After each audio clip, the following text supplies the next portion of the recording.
Oke. Ini dia sama. Yang kami hormati Bapak dosen serta rekan-rekan sekalian, baiklah presentasi kali ini yaitu mengenai tentang cara strategi pemasaran.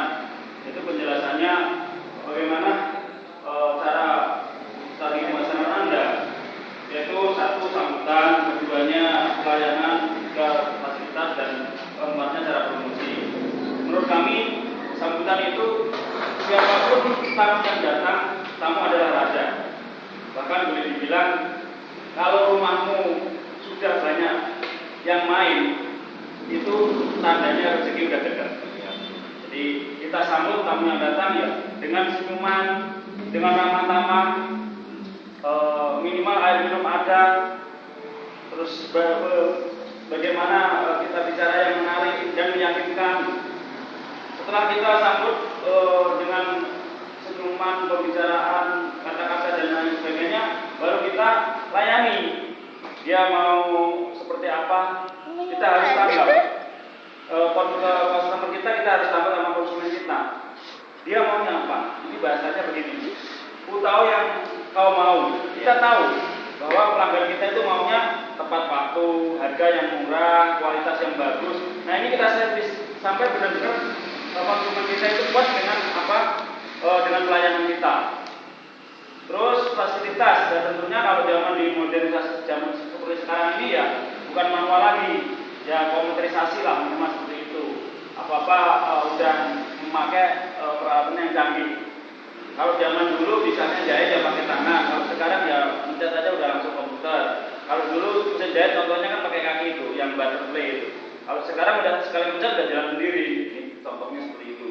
Terus desain waktu zaman dulu itu pakai manual, ditulis dulu digambar satu-satu. Kalau sekarang udah pakai desain komputer. Artinya fasilitas ini ya dari peralatan, dari mesin itu udah mulai bagus. Kalau fasilitas tentang tamu yang datang, ya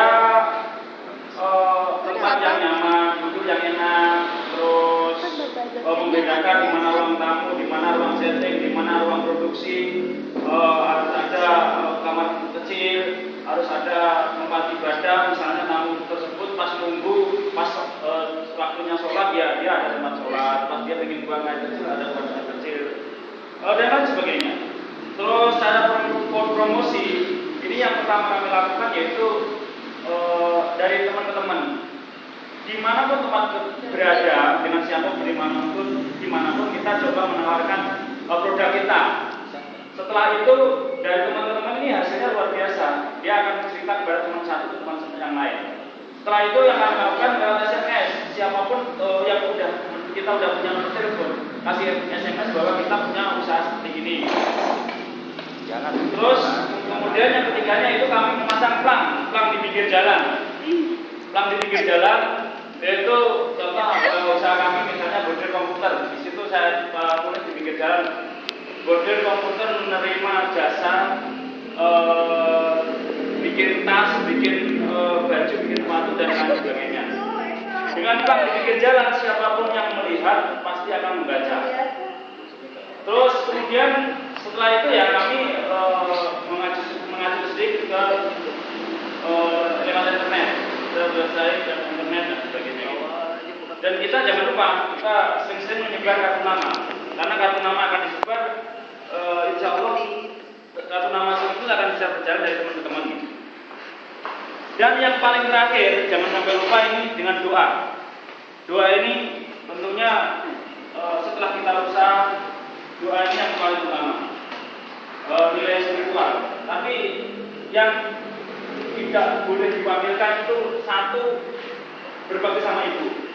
Karena kami mencoba usaha belum jalan karena satu dulu saya belum berbakti sama ibu saya.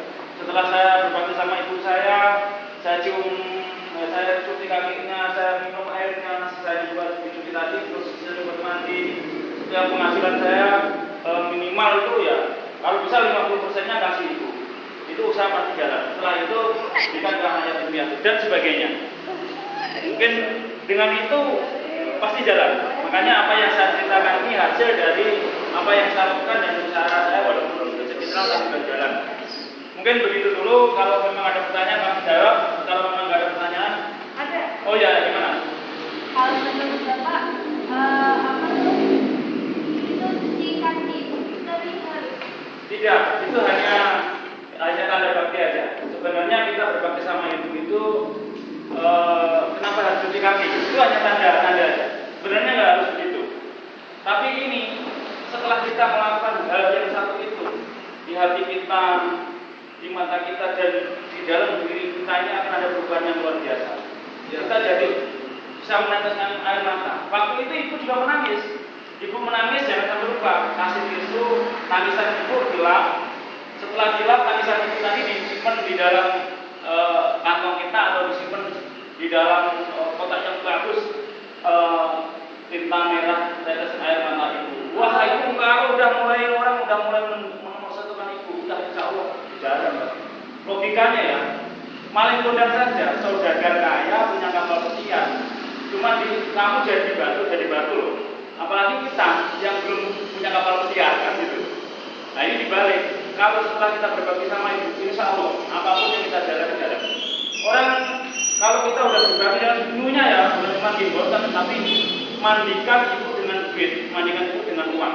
Insya Allah sampai pegang sampah. Orang lain lihatnya mas. Ini hasil survei.